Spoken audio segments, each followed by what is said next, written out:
이 시간 우리에게 주신 하나님 말씀입니다. 시작의 말씀 마가복음 15장 16절에서 20절까지의 말씀입니다. 제가 가지고 있는 신약성경 83쪽입니다.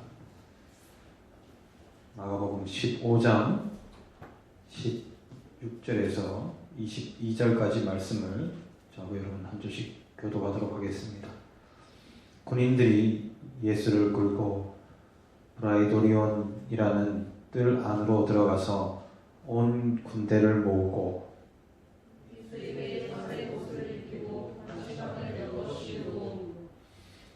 경례하여 이르되 유대인의 왕이여 평안할지어다 하고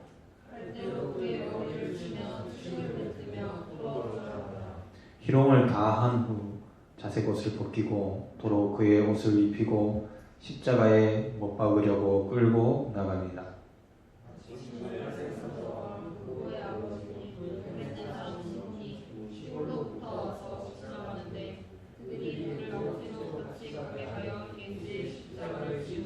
함께 읽겠습니다.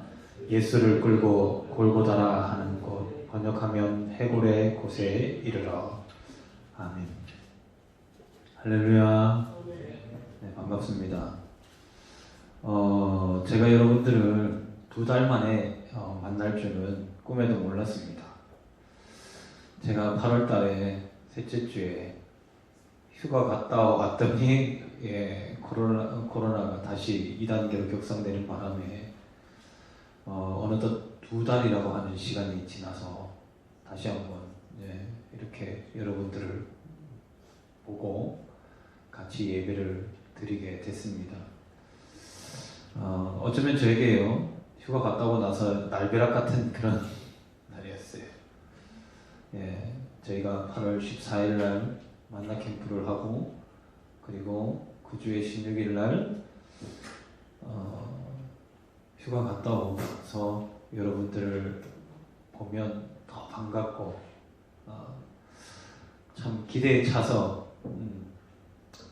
돌아올 거라고 생각했는데 그렇다고 제가 교회 안 나온 건 아니에요.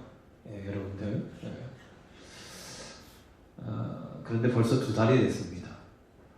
청년부 담당 교육자로 느끼면서 목회자로 느끼면서 늘상 우리 주일날 드리는 예배는 내 개인적인 예배이지만 여러분들과 함께 드리는 예배가 있지 않으니까 마치 하나님 앞에 약간 죄를 짓는 그런 느낌적인 느낌이 드는 거예요. 그래서 뭐 한 주, 2주 조금 지나면 괜찮아질까 그렇게 시간을 보냈는데 어느덧 2달 가까이가 됐어요. 요즘은 그렇습니다. 제가 여러분들을 많이 기다렸다는 거. 그리고 그 바람을 하나님께서 들으시고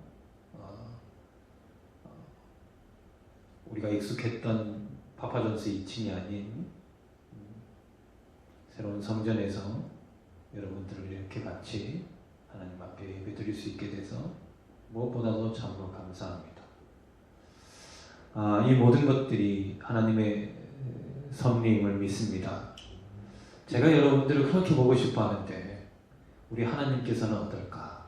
이런 마음들이 이 기간을 기다리면서 참 많이 느꼈어요. 그러면서 많이 느낀 것이 사랑하는 우리 지체들에게, 우리 청년들에게 말씀을 전할 수 있는 것, 그게 그냥 막 주어지는 게 아니구나 라는 걸 또 깨닫고 함께 호흡하고 함께 신앙생활을 함께 동역하면서 할 수 있는 것도 참 하나님께서 허락하셔야만 가능한 것이다 라는 것을 깨닫게 되었습니다. 하나님은요 여러분들을 지으셨습니다.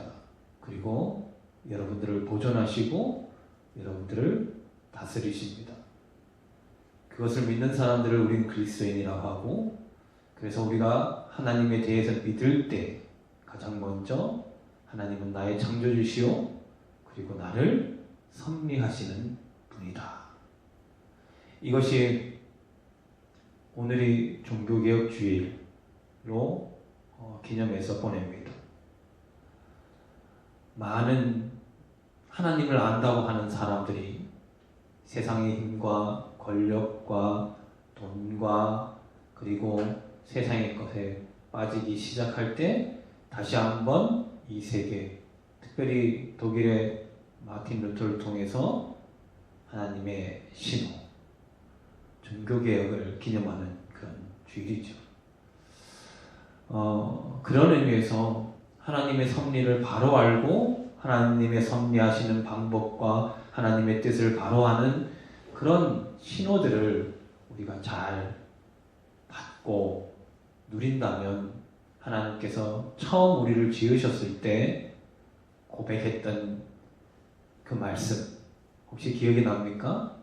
다 지으시고 난 다음에 뭐 하셨더라? 심히 보기에 좋았더라. 저는 많은 생각들을 해봅니다. 하나님이 가장 기뻐하실 때가 언제일까? 우리는 입버릇처럼 얘기합니다. 예외 드릴 때. 그죠? 그런데 뭐니 해도 하나님을 향해 대면하듯 드리는 예배가 가장 하나님께서 기뻐하시는 예배라고 저는 생각합니다. 여러분들도 그 말에 동의해서 하나님의 얼굴을 대면하고 그리고 하나님의 음성을 듣는 그런 하나님의 섭리하심에 귀한 하나님의 사랑에 하나님의 부르심에 여러분들 매 순간 응답하는 그런 귀한 참된 그리스도인 청년들이 되시기를 앞서서 먼저 축복합니다. 그리고 소망합니다.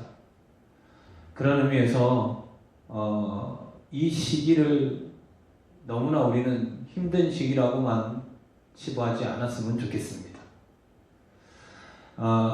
우리가 하나님을 수식할 때 꼭 이렇게 얘기합니다. 살아계신. 하나님은 살아계십니까? 네, 하나님은 살아계십니다. 하나님은 영원히 사시고 또 우리를 살게 하실 겁니다. 사시면서 그냥 호흡하시고 그냥 호흡기에 의존해서 사시는 그런 하나님이 아니라 우리를 살게 하심으로 의미 있게 하실 겁니다. 그것을 믿는 것.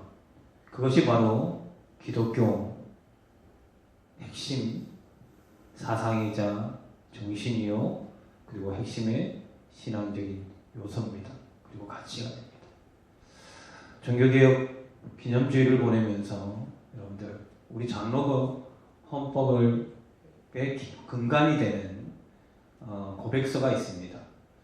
여러분들도 한 번쯤은 다 들어보셨겠지만 종교개혁 이후에 영국에서 웨스트민스터 소요리 문답이라고 여러분들 많이 들어보셨을 겁니다. 청소년들을 대상으로 해서 이 땅에 신앙생활을 하면서 우리가 어떤 성경적인 가치관을 가지고 우리가 살아갈 것인가에 대한 아주 기본 교리서입니다.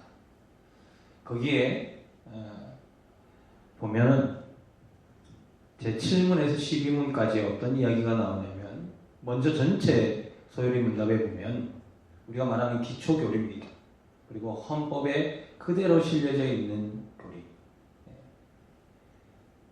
보면 크게 1부, 2부로 나눕니다. 그 가르침에 있어서 교리를 가르치는 데 있어서 크게 1부, 2부로 나누는데 첫 번째 1부의 큰 주제는 뭐냐면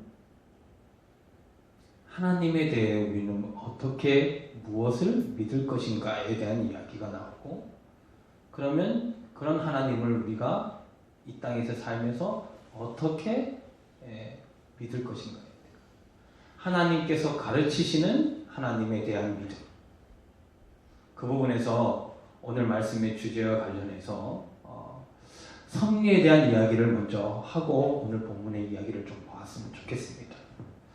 하나님께서요 자기 자신에 대해서 나는 유일한 하나님이야. 그리고 나는 삼위일체 하나님이야. 그래서 영원히 너희 창조주로 계셔. 라고 이야기하시면서 하나님이 하시는 사역을 두 가지로 딱 정리를 합니다. 7문에서 16문까지 두 단락으로 나누는데 첫 번째 하나님께서 하시는 사역이 창조의 일입니다. 어떤 일이라고요? 창조의 일. 그리고 섭리의 일입니다. 사랑하는 우리 청년 여러분들, 여러분들이 이미 창조되어진 졌잖아요. 그죠? 우리가 하나님에 의해서 하나님의 형상을 따라서 창조되었음을 믿기 때문에 우리는 하나님 앞에 예배할 수 있는 겁니다. 하나님을 주인으로 모시기에, 하나님을 주님으로 받들기에, 그렇기 때문에 우리는 지금 예배를 드리고 있는 거죠.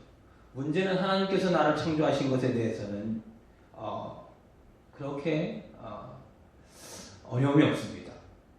그런데 지금 코로나 시대뿐만 아니라 대한민국 이 땅에서 청년 그리스도인으로 살아가는 데 있어서는 하나님이 정말 내 인생에 직접적으로 섭리하고 계신가에 대한 질문을 스스로에게 해본다면 여러분들 어떠세요?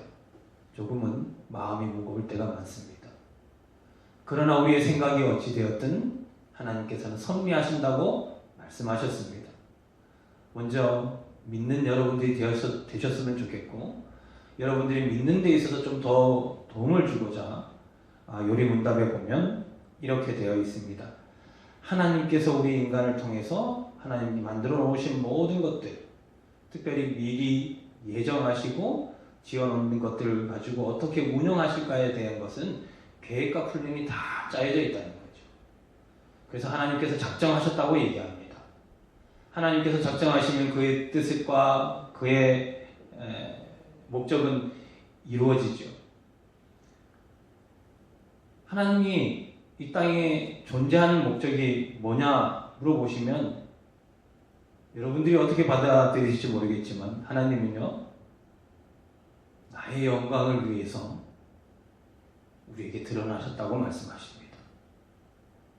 누구의 영광을 위해서? 하나님 자신의 영광을 위해서 이 모든 것을 지으시고, 그리고 우리 인간에게 약속하시고, 그리고 우리에게 드러내 보여주셨다는 거예요.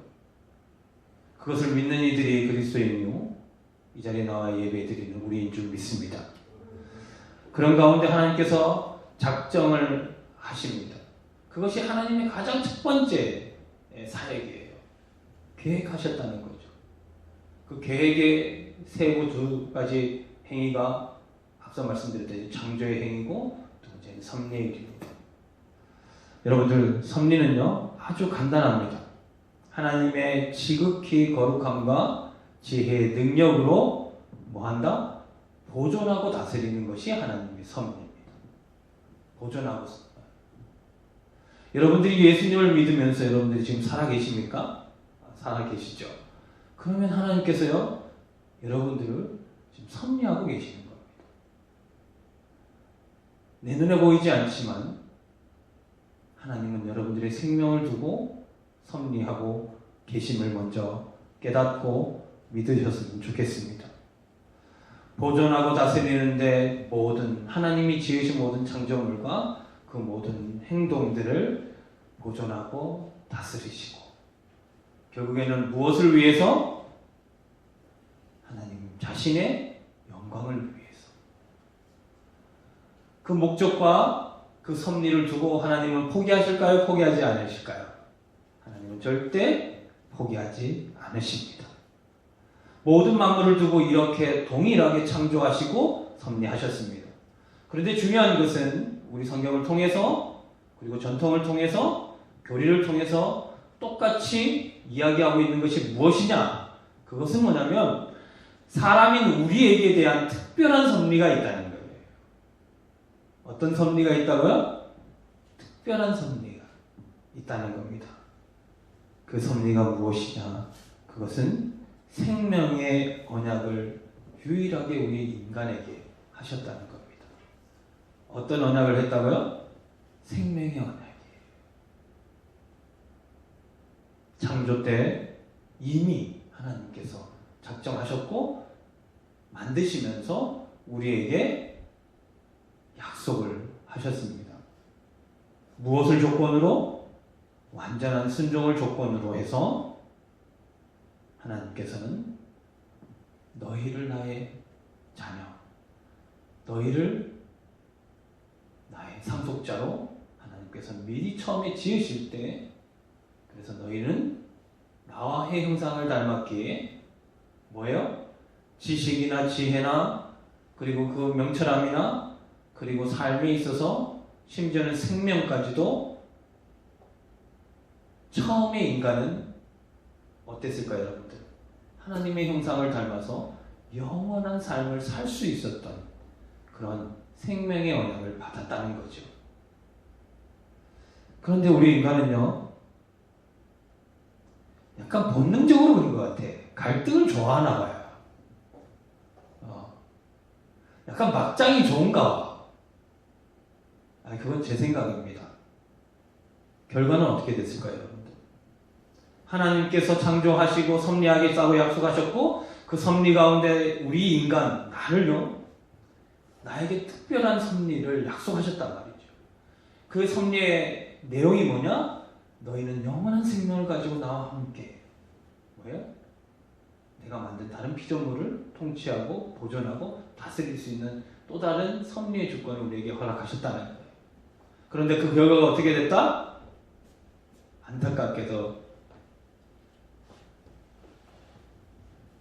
자의적으로 우리는 자유롭게 그 약속을 깹니다. 그래서 결국은 사람을 형벌을 받게 되었죠.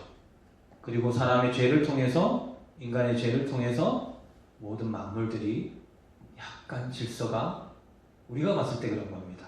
하나님의 질서, 하나님의 섭리는 변함이 없으시지만 우리가 봤을 때 또 하나님께서 말씀하신 대로 이 자연도 어떠한 노력이 들어가야 되고 징벌의 대가가 치루어질 때 회복되도록 그렇게 되어졌다는 겁니다. 만약에 우리가 하나님이 지으신 뜻과 섭리대로만 움직였다면 아마 창세기의 그 창조 질서 이후로는 성경책이 없을 겁니다. 맞죠? 그죠?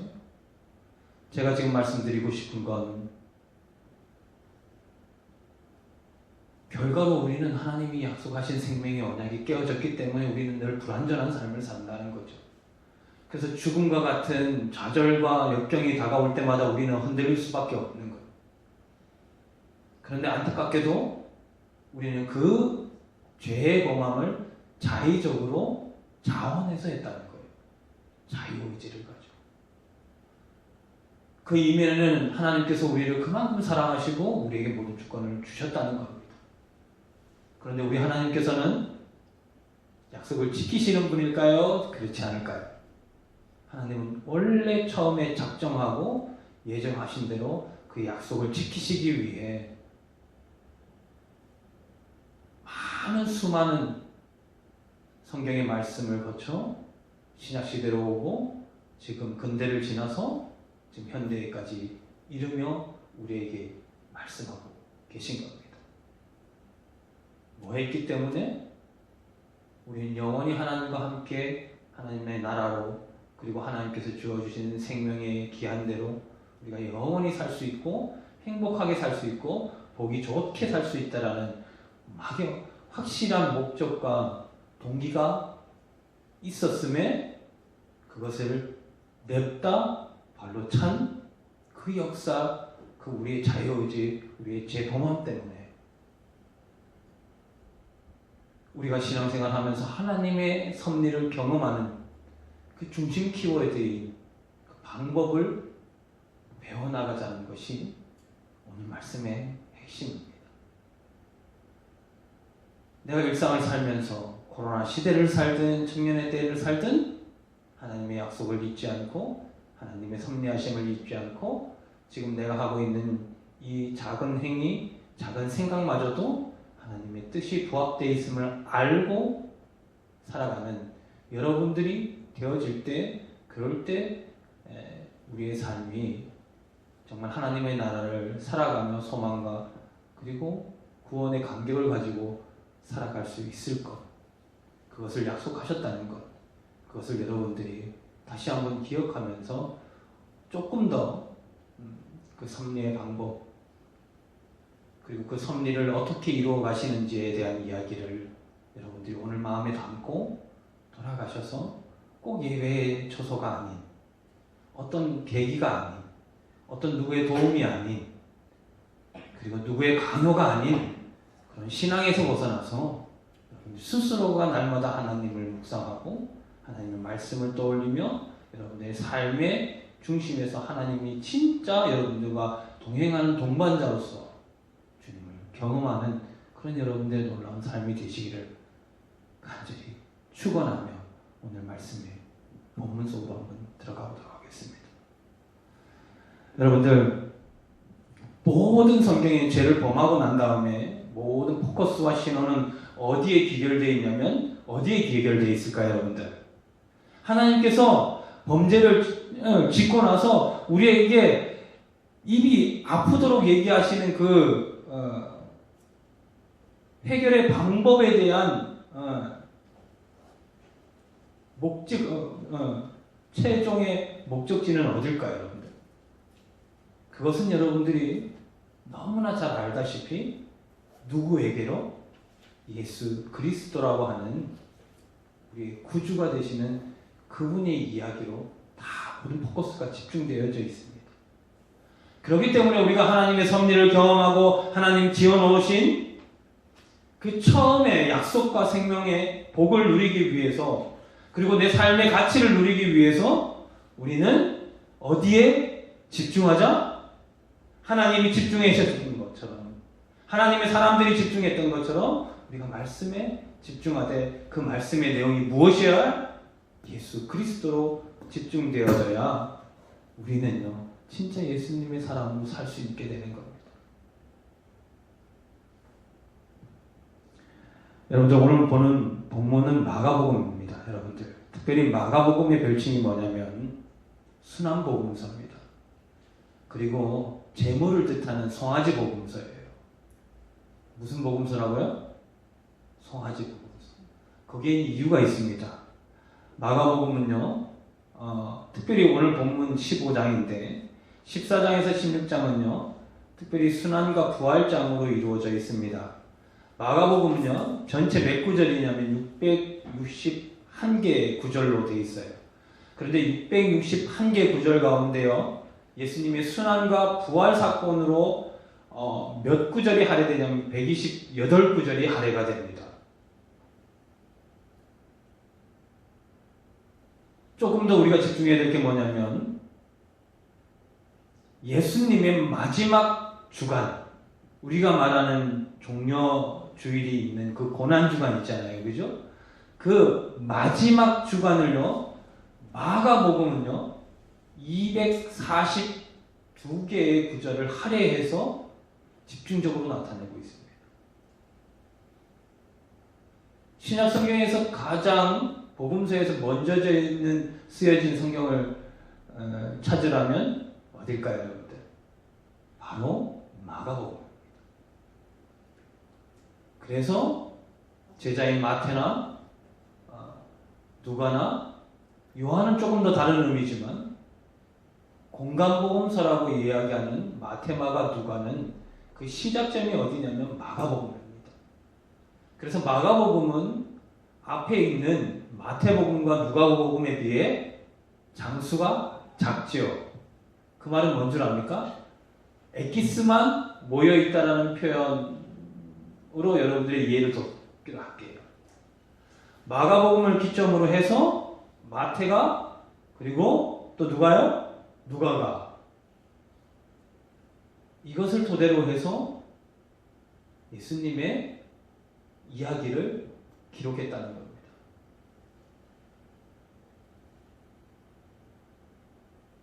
이건 권위의 문제를 떠나서 그렇다면 마가복음이 무엇에 집중되어져 있는지를 조금 알면 우리가 하나님 안에서 하나님의 섭리하심을 느낄 수 있는 방법이 뭔가 찾아보는데 좀 도움이 되지 않을까요, 여러분들?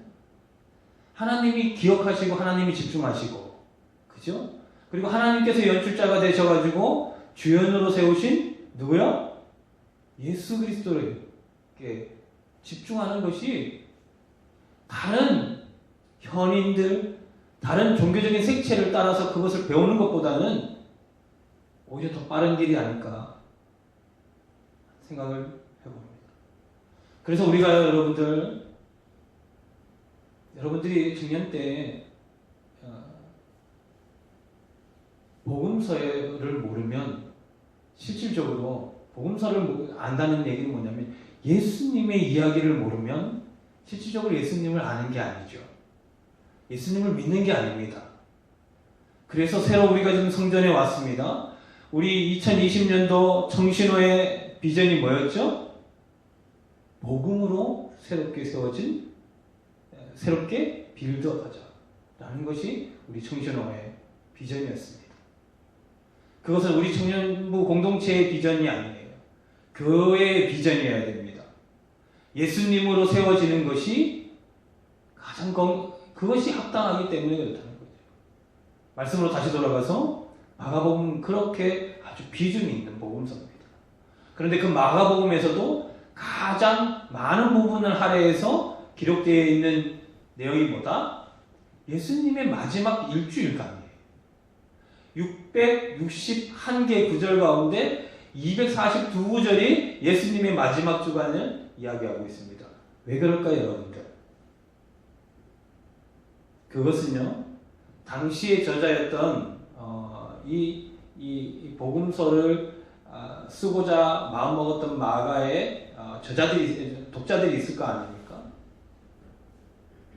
로마 교회에 있는 성도들에게 아무리 자신들의 믿음 생활 속에서 어려움과 그리고 고난을 당할지라도 그들에게는 미래와 소망이 있다는 사실을 이해시키기 위해서요, 복음서 가운데 가장 먼저인 마가복음을 쓴 겁니다. 그리고 그 마가복음을 쓸 때 가장 많이 할애된 부분이 어떤 부분이라? 예수님의 마지막 순간이에요.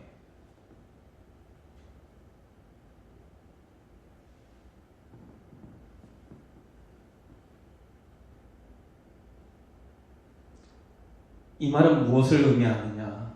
왜 마가복음에 이렇게 우리가 봤을 때 마음이 불편하고 그냥 애잔하고 고난당하시는 예수님의 상을 그렇게 우리에게 알리고 싶은가?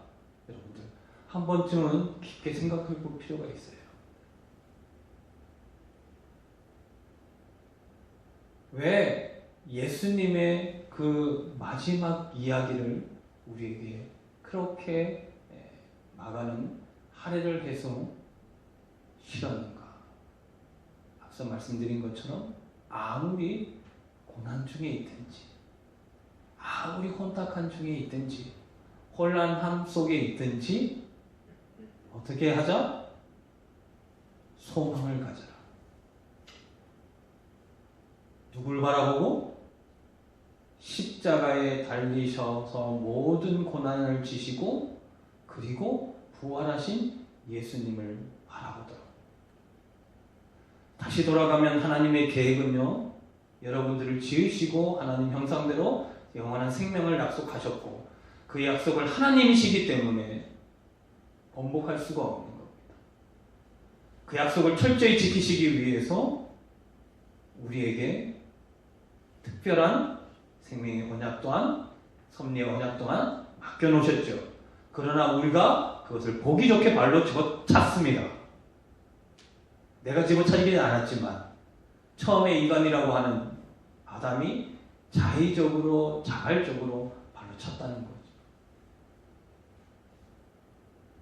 범죄한 인간들의 죽음으로 갈 수밖에 없는 그 인간들을 하나님은 하나님의 자녀로 하나님의 약속의 생명의 약속을 지키시기 위해서 모든 이야기들을 다시 짠 것이 아니라 하나님의 계획 가운데, 작전 가운데 예수 그리스도로 이야기를 우리에게 보여주시고 모든 시대와 상황 속에서 누구를 집중할 수 있도록? 예수님을 집중할 수 있도록 복음서를 통해서 이 시간 여러분들에게 하나님의 말씀을 전해주십니다. 무엇을 하려고? 내가 너희들 가운데 섭리한다. 내가 너희들 가운데 섭리하려면 어떻게 되어야 되냐면 내가 육신이 되어져서 너희들 가운데 모든 죄를 후속하는 사건을 어떻게 보여주고 그것을 통해서 어떻게 다시 한번 내 생명의 약속이 너희들에게 실현되는가에 대한 이야기를, 예수 그리스도의 이야기를 통해서 우리에게 보여주고 계시다는 겁니다. 그런 대목 가운데요, 이 하나님께서 타이트하게, 어떻게 카메라로 보면 타이트하게 앵글로 당겨서 진짜 숨소리 하나도 담기 위해 보여주셨던 장면이 바로 이 마지막, 그리고 오늘 본문에 등장하는 이 조롱과 핍박과 심판과 그리고 아픔에 대한 이야기를 하고 있는 겁니다. 오늘 본문으로 다시 돌아오면 오늘 이야기는 그런 겁니다. 여러분들이 너무나 잘 아시다시피 예수님이 새벽녘에 잡히셨죠. 그죠? 금요일날 새벽녘에 잡히시고, 그리고 바로 그냥 즉흥적으로 심판을 받으시고, 그리고 대제사장의 뜰에서 1차, 그리고 다시 갔다가 최종적으로 빌라도에게 사형 선고를 받고, 그리고 나서 이제 실질적으로 집행되어지는 그 과정의 시작점이 바로 오늘 본문의 말씀입니다. 오늘 본문을 잠깐 보면 이야기는 이럽니다. 군인들이요, 이제 예수님을 끌고 브라이도리온이라고 하는 당시 빌라도 공간입니다. 그러니까 관저죠. 그 마당입니다. 그 마당에 끌고 이제 십자가형을 처하기 위해서 어떻게 했다? 이제 작업을 시작하는 겁니다.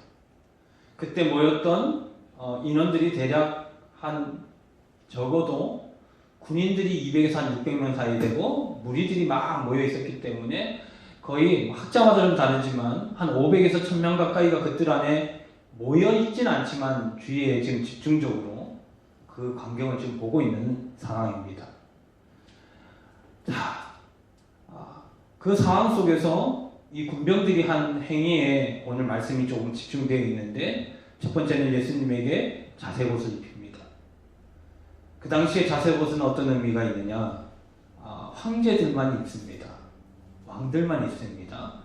그리고 히브리인들 가운데서도 제사장이라든지 이런, 왜냐하면 절기를 나타내는 색이기 때문에 약간 권위를 나타낼 때 입는 옷입니다. 그런데 중요한 것은 로마 군인들에게 이 자색이 어떤 의미냐는 것을 여러분들이 조금 먼저 알았으면 좋겠어요. 이 자색옷은 황제나 황제 친척들만 입을 수 있는 옷입니다. 그 옷을 누구에게 입혔다? 예수님께 입혔죠. 정말 예수님이 뭔가 내놓으라 하는 위대한 사람이라서 이 옷을 입혔을까요? 그렇지 않습니다. 한참 그리스도인이 박해받을 당시의 왕을 떠올리라면 네로 왕을 떠올릴 거예요. 그죠? 근데 네로 황제가 어느 정도로 이 자색옷에 민감했냐면, 원형 경기장에서 경기를 보다가 누군가가 자색옷을, 왕족이 아니고 황족이 아닌데 자색옷을 입고 있잖아요. 그러면 그 자리에서 끌어내서 매질을 하거나 죽일 정도였어요. 그 말은 뭐냐면 함부로 자색옷을 입힌다, 입히지 않는다. 입히지 않는다는 거죠. 그런데 예수님에게 자색옷을 입혔습니다. 그리고 왕이기 때문에 왕관 대신 가시관을 씌우지요. 그리고 말합니다. 격려하면서 유대인의 왕이시여 평안할지어. 인사합니다.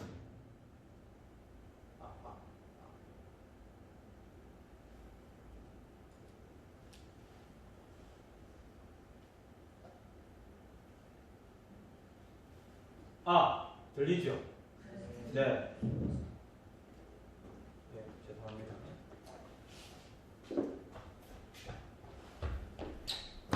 그런 상황에서 이야기가, 지금 상황이 이렇게 전개가 되는 거예요. 여러분들이 말씀을 읽으면서 늘 봤을 겁니다. 그렇게 왕으로서 조롱하는 제목이 오늘 말씀입니다. 왕이면서 갈대로 그의 머리를 치고 침을 뱉습니다. 꿇어 절하게 합니다. 그리고 오늘 20절의 말씀처럼 희롱을 다한 후에 다시 자색 옷을 벗기고 도로 그의 옷을 입히고 십자가에 못 박으려고 끌고 나가게 됩니다. 여러분들. 이것은 그 당시에요. 로마의 정치범들에게 하는 그리고 십자가형에 처해져 있는 죄인들에게 하는 일상적인 패턴이에요. 근데 유난히도 예수님에게는 더욱더 노골적으로 이렇게 조롱하는 모습이 보입니다.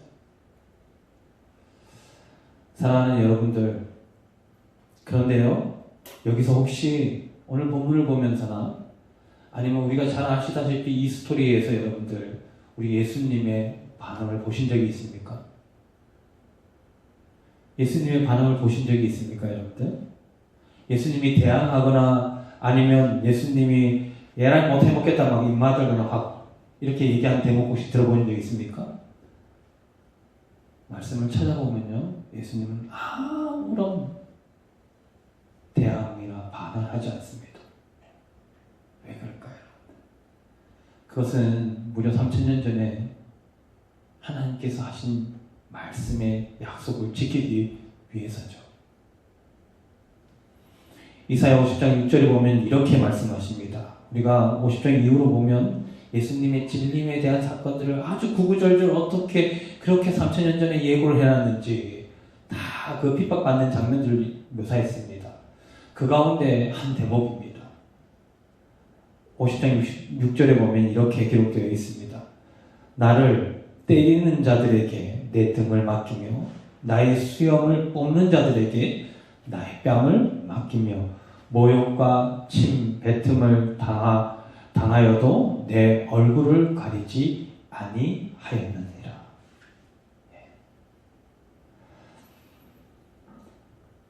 왜 클라이막스 부분들을 이렇게 많이 화려하고 우리가 봤을 때 예수님의 이야기 하면 많은 이야기가 있겠지만 포커스가 이 마지막 주간 일주일에 집중되어 있느냐를 여러분들 잘 생각해 보셔야 돼요. 오늘 말씀은 그겁니다. 우리가 진짜 새롭게 세워지고 정말 능력이 있어지고 아니 능력을 떠나서 진짜 우리가 하나님 믿는 사람으로서의 확증을 매일 누리고 살기 원하신다면 여러분들 이 대목에 너무 집중하셔야 돼요. 지금 예수님이 하시는 이 예수님의 반응에 여러분들 집중하셔야 돼요.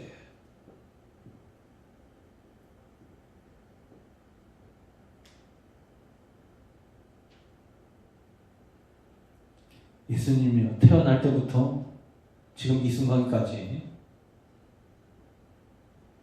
세상의 소리에 대해서 어떻게 하셨을까? 그것이 오늘 본문의 오늘 말씀의 주제이면서 여러분들과 함께 나누고 싶은 교훈입니다. 오늘 말씀의 제목이 뭐죠? 정말 하나님의 섭리를 경험하는 길이에요. 제목이 너무 길어가지고 제가 그냥 앞에 제일 중요한 하나님 애를 뺐습니다. 예. 근데 섭리를 경험하는 길 첫 번째예요. 그럼 두 번째는 다음 주입니다. 첫 번째인데 그 첫 번째 제목이 뭐였죠? 주보에 뭐라고 나왔죠? 말씀의 제목 좀 띄워주세요. 뭐죠? 차단과 몰입이에요.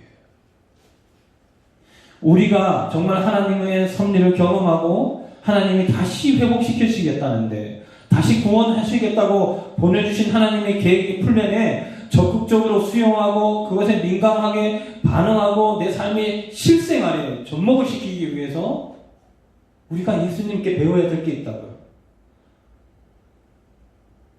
배워야 하는데 무엇을 배워야 되느냐? 이 마지막 주간 예수님께서 하신 예수님의 마음과 예수님의 이 결단과 반응을 배우셔야 돼요. 그 첫 번째가 뭐냐면 차단이에요, 차단. 예수님은요, 무서울 만큼 차단하십니다. 무엇을 차단하셨을까요, 여러분들?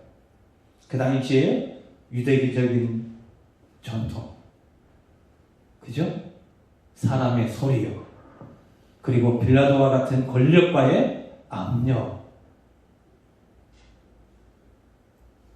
예수님의 별칭을 하나 단다면 차단의 왕이라고 저는 생각합니다. 차단이라는 말은 뭡니까? 주체가 누구예요? 차단은 내가 차단하는 거잖아요. 맞죠? 그죠? 의지를 사용해서 내가 차단하는 겁니다. 한번 따라해볼까요? 예수님은 차단의 왕이다. 네. 그러나 우리가 잊지 말아야 할 것은 지금 예수님께서 하나님의 뜻을 이루어 가시는 모든 공생의 시간 동안을 보면 하나님은 철저히 환경의 소리를 환경의 신호를 어떻게 하신다? 다 차단하신다. 뭐 하기 위해서요? 몰입하기 위해서요. 무엇에 대한 몰입이죠? 자신이 죽기까지 순종하기 위해서 하나님의 뜻을 이루고자 몰입하신다는 거예요. 여러분들 몰입이라는 단어가 어떤 의미인지 아십니까? 여러분들?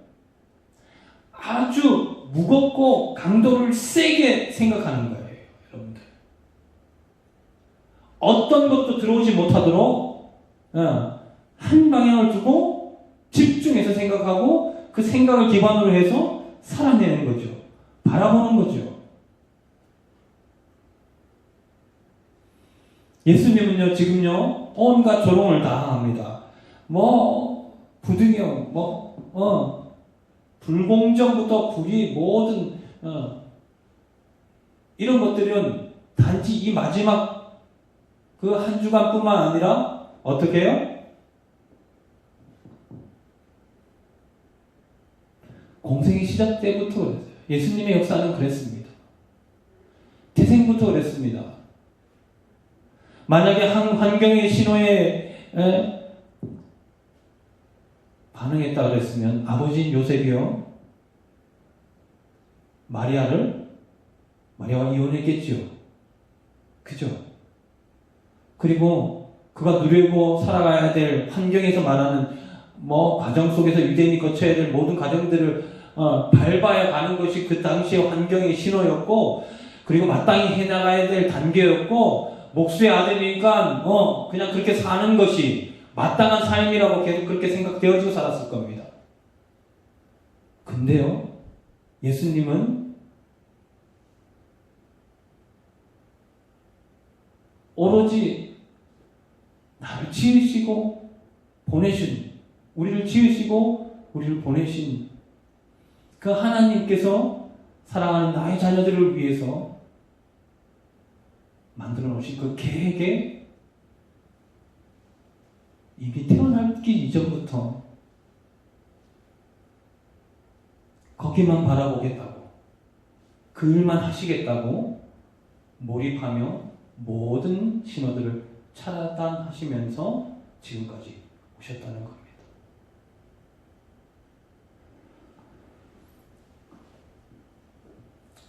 사랑하는 우리 청년 여러분들, 우리 신앙에서 가장 중요한 것은 저는 이거라고 생각합니다. 너무나 많은 신호들이 여러분들 삶 가운데 오잖아요. 그죠?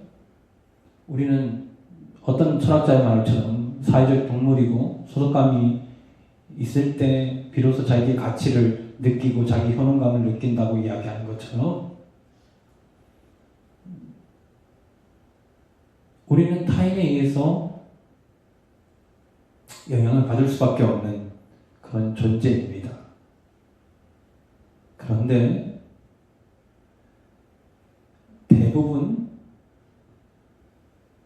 그런 요소들 때문에, 환경의 신호와 환경의 요소들 때문에 실질적으로 우리가 우리답게 사느냐에 대한 질문을 다시 반문해서 여러분들 스스로에게 한다면 여러분들 행복하십니까?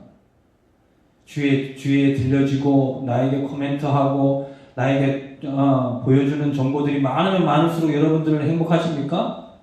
여러분들이 하나님이 말씀하신 그 생명의 복음과 그 다음에 하나님께서 약속하신 그 본질적인 이 땅에서 어떤 누구도 감당해 줄 수 없는 그 일과 비교할 만큼 여러분들이 갖고 있는 정보, 여러분들에게 주는 모든 유익하다고 여겨지는 신호들이 여러분들을 기쁘게 살게 해주냐 말이에요. 그렇지 않잖아요. 그죠? 여러분들,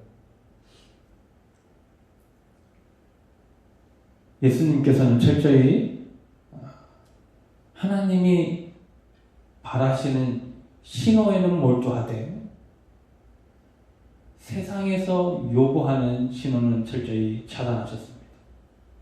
그 말은 외골수가 되자는 얘기입니까? 극단으로 가자는 얘기입니까? 폐쇄적이 되자는 겁니까? 그럼 목사님, 우리는 교회에서만 안에서만 딱 먹혀 살아야 됩니까? 예수님도 그렇게 산 적이 없습니다. 여러분들. 그래서 우리가 하나님의 섭리를 경험하고 내 신앙이 신앙인지를 늘 점검하기 위해서는 예수님이 차단은 하되 어떻게 돼요? 하나님이 원하시는 곳에는 분리하지 않고 단절하지 않고 어디든지 가서 소통하시더라는 거예요. 그것을 닮아가는 여러분들이 되었으면 좋겠습니다. 영적인 신호는 몰입해서 접근하되 그렇지 아니한 모든 환경적인 신호는 철저히 예수님이 사셨던 이 공생의 삶처럼 여러분들 차단하며 사셨으면 좋겠습니다. 이 차단의 영향력에 대해 그리고 세상이 주는 이 신호의 영향력에 대해서 잠깐 한 사례만 제가 이야기해드리고 싶은 대목이 있습니다. 한번 들어보세요. 하버드 대학의 심리학 교수인 로버트 로젠솔 교수는요, 한날 이런 실험을 했습니다. 그 실험의 내용이 뭐냐면 샌프란시스코에 있는 한 초등학교의 학생들을 대상으로 실험을 한 겁니다.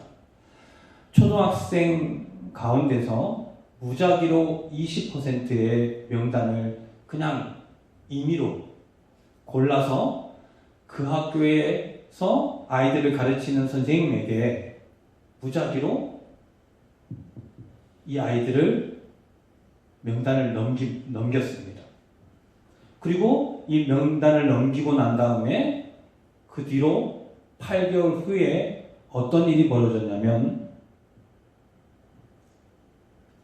무작위로 뽑은 그 20%의 학생들의 명단에 속해 있었던 학생들이 다른 학생들에 비해서 성적이 2배로 올랐다는 거예요. 이해가 되십니까? 지금 제가 이야기한 내용이 한 초등학교에 학생들이 있는데 그 가운데 20%를 그 아이들의 어떤 성적이라든지 상관하기 없이 무작위로 20%를 떼어내서 교사에게 맡겼습니다. 그리고 8개월 뒤가 됐는데 여기에 포함되었던 20% 아이들이 다른 학생에 비해서 성적이 2배나 올랐다는 실험 결과.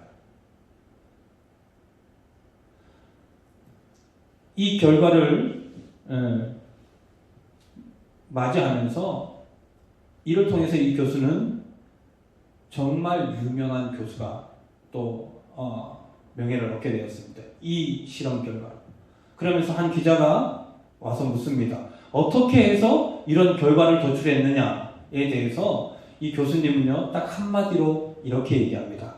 나는 자기 자신은 아이들의 20%의 명단을 가지고 그 교사에게 전달할 때 딱 한마디 이야기를 했다 그래요. 그 말이 뭐냐면 나는 하버드 대학 교수인데 이 아이들이 특별하다고 생각합니다. 그래서 이 아이들을 조금 지도해 주십시오. 그리고 이 아이들이 특별하니까 선생님에게 맡깁니다. 그리고 자신이 누구라고요? 하버드대 교수입니다. 이 한마디와 명단을 그냥 쓱쓱 골라준 것 뿐이었어요. 그런데요, 그 교수가 선택한 그 선택지에 오른 아이들의 운명은 다르다는 거예요.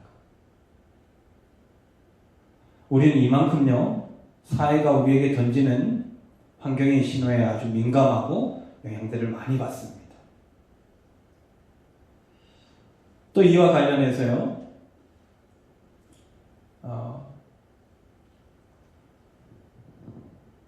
한 교수는 이런 실험 결과를 이야기합니다. 음악의 천재들은 상위 1%라고 합니다. 거의 100명의 사람들 가운데 한 명이 나올까 말까 한다고 합니다. 그러면 음악의 천재의 기준은 뭐냐? 음을 절대음감. 그러니까 음에 대해서 누구보다도 정확히 듣고 이해한다는 겁니다. 그런데 중요한 것은요, 뭐냐면 이 교수가 연구한 결과 실질적으로 차이는 있습니다. 영재라고 하고 천재라고 하는 그런 재능을 갖고 있는 사람들과 일반 학생들과 분명히 차이 있지만 실질적으로 하나님께서 지어놓으신 그 신경세포 단위로 이 사람들을 분석해보면 아무런 차이가 없다는 거예요. 그럼 이런 차이는 어디서 오느냐? 애초에 환경에 의해서 나는 노래를 부르다가도 난 잘 못 부르네? 그러면 나한테 이런 재능이 없구나. 이렇게 단정 짓고 간다는 거죠. 이것은 무엇을 이야기하냐면 많은 이들이요, 심지어는 긍정적인 신호마저도요, 우리는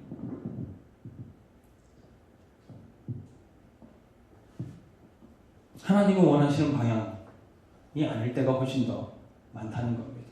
그러다 보니 세상이 만들어 놓은 것이 마치 하나님의 신호인 것처럼 느껴지고, 그것이 믿는 사람들 안에서 일어나는 전통적인 행위나 그리고 모습들을 통해서 이것이 하나님의 신호라고 착각할 때가 참 많다는 거죠. 예수님 당시에도 그랬습니다. 하나님을 누구보다 더 잘 알고 하나님의 말씀을 율법화 시켜가지고 세분하게 해서 열심히 믿고 따랐던 사람들. 근데 그런 사람들이 어땠습니까? 정작 하나님이신 예수님께서 이 땅에 오셔서 그들을 위해서 죽고자, 그리고 그들을 살리기 위해서 십자가에 지시는 사건에 대해서 어땠습니까?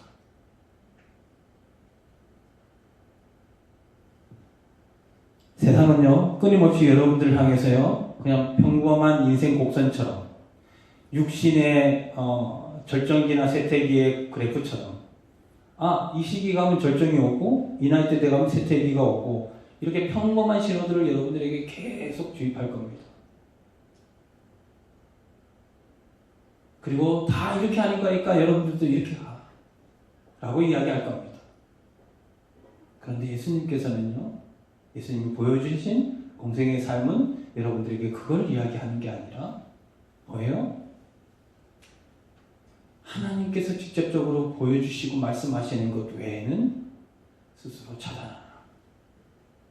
그럴 때 비로소 무엇을 발견할 수 있느냐? 내가 너희와 함께함을 발견할 수 있다 라는 대목을 오늘 말씀, 예수님의 이 조롱받음, 핍박받음, 어려움받음을 통해서 여러분들에게 주시는 교훈이고 메시지입니다. 사랑하는 우리 청년 여러분들, 혹시 세상의 신호 때문에 혹시 불 꺼진 뒷좌석에 앉아 있습니까? 다른 사람들은 막 반짝반짝 빛나는 자리에 있는데 나는 마치 아무도 비춰주지 않는 그런 뒷자리에 앉아서 나는 뭐 할까? 내가 지금 뭔가 하는 일에, 그리고 내가 하는 일에 대한 다른 사람의 평가에 의해서 여러분들 스스로 그렇게 여러분들의 삶의 내용을 결정하고 계십니까? 거기에 대해서 예수님은 오로지 하나님께서 여러분들에게 보내주신 신호에 집중하되 세상이 말하는 설사, 그것이 믿는다라고 보여주는 그런 사람들이 말하는 가치라 할지라도 그것이 예수님께서 보여주신 신호와 다르다면 뭐하자? 차단하는 것. 우리가 이 자리에 왜 모였습니까? 세상적인 세상을요, 생각, 욕심, 죄된 것, 우리가 스스로 찾던 것, 그거 다시 싸매고 오기 위해서 여러분들 이 자리에 모였나요? 죄를 안고 하나님 앞에 예배드리기 위해서 여러분들 모이셨나요? 아닙니다. 하나님의 섭리를 경험하기 위해서, 하나님의 뜻을 이해하기 위해서, 하나님이 나와 함께 하심을 믿고 감격하기 위해서 이 자리에 오시지 않았나요? 그렇다면 여러분들,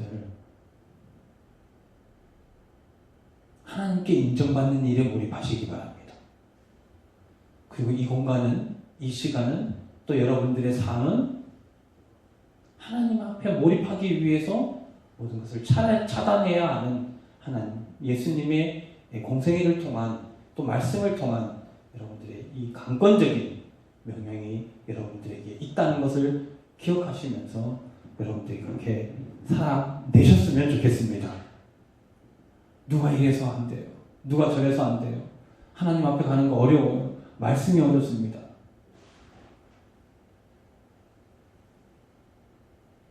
그런 핑계가 아니라 먼저 차단해야 할 것을 차단하고 하나님 앞에 깊이 몰입하고 묵상하며 하나님을 바라볼 수 있는 여러분들이 되었을 때, 그럴 때 비로소 예수님의 이야기가, 하나님께서 나를 향한 계획이 여러분들에게 복음이지 않겠습니까? 성경 곳곳을 한번 찾아보십시오. 아니요, 그냥 아무 장이나 넘겨보십시오. 하나님이 끝없이 여러분들에게 신호를 보내십니다. 뭐라고요? 너희는 나를 인정하라. 너희는 나의 성민이다. 너희는 나의 자녀다. 두려워하지 마라. 염려하지 마라. 지금 받는 너희 시험은 내가 너희들이 감당할 수 있을 만큼 인 시험밖에 없다. 왜냐고? 내가 그런 만한 시험, 살기 위한 시험밖에 주는 것이 없지, 난 너희들을 고통의 가운데 인도하는 그런 하나님이 아니다 라는 말씀이요, 예수님의 이 참고 참음, 차단의 은혜, 그리고 몰입하는 은혜를 통해서 여러분들에게 주어지는 겁니다. 그러기 위해서 우리가 훈련하는 거고, 그러기 위해서 우리가 교육하는 거고, 그러기 위해서 우리가 봉사하는 거고, 그러기 위해서 우리가 선교하는 겁니다. 그 중심에 여러분들이 있길 소망합니다. 우리가 이 시간 함께 오늘 주신 말씀을 생각하면서 함께 우리가 통성으로 기도했으면 좋겠습니다. 우리 반주 좀 기도하고 말씀을 마치도록 할게요. 이 시간 우리가 함께 기도했으면 좋겠습니다. 세상은요, 끊임없이 밝은 데, 앞선 곳, 그리고 좋은 곳에 있어야 너의 삶의 가치가 있다고 이야기합니다. 그래서요, 우리가 예수님의 이야기를 봅니다. 하나님과 동행하고 하나님과 만나고 하나님의 섭리를 느낄 수 있는 최적의 비결이고 절대 비기인 예수님의 이야기 속을 보면, 예수님 죄인들과 어울리시는 건 좀 그런데, 예수님 40일 동안 금식하는 거에 너무 힘든데요. 그 고통 내가 꼭 해야 되나요? 예수님, 나를 핍박하는 자에게 내가 왜 가야 되는 거예요? 만약에요, 우리가 밝은 곳만 바라보고 세상의 환경의 신호에 따라서 세상이 좋다고 하는 것에 우리의 뜻이 있고 우리의 삶의 목적이 있다면, 우리 삶은요 점점 더 비참해질 겁니다. 점점 더 하나님과의 거리는 멀어질 거예요. 여러분들 이제는요, 예수님은요 찾기 위해서 세상이 만들어놓은 신호를 꺾어내고 다 찾아가셨습니다. 아무도 찾지 않는 이에게 찾아가서 말씀하시고 치료하시고 말 걸어주시고 대화해 주시고 살려내시고 하셨습니다. 우리가 하나님을 향해 몰입하고 세상의 환경에 차단하면 차단할수록, 세상의 신호를 차단하면 차단할수록요, 우리는 세상 사람들로부터 너는 정말 따뜻한 사람이구나, 너는 정말 예수를 믿는 사람이구나. 너는 정말 이 세상에서 귀한 사람이다라는 것을 역설적으로 인정받게 되는 은혜가 현실로 다가오게 될 겁니다. 이 시간 예수님께서 걸어가신 것, 묵묵히 하나님의 뜻에 따라서 걸어가신 것, 걸어가시되 단절이 아니라 차단하고 내가 마땅히 찾아야 할 곳에 몰입해서 주님이 원하시는 자리가 뭔가, 주님이 원하시는 음성이 뭔가, 주님이 원하시는 사랑의 방법이 뭔가, 내 속 안에 내주하신 예수님이 정말 살아계시면 내 손과 발을 통해서 예수님을 드러낼 수 있도록, 그리고 우리 지체들이 나를 통해서 예수님을 몰입할 수 있도록 그런 섭리의 중심에 나를 서게 해달라고 이 시간 함께 기도하시고 지금 기도 마치겠습니다. 기도하겠습니다.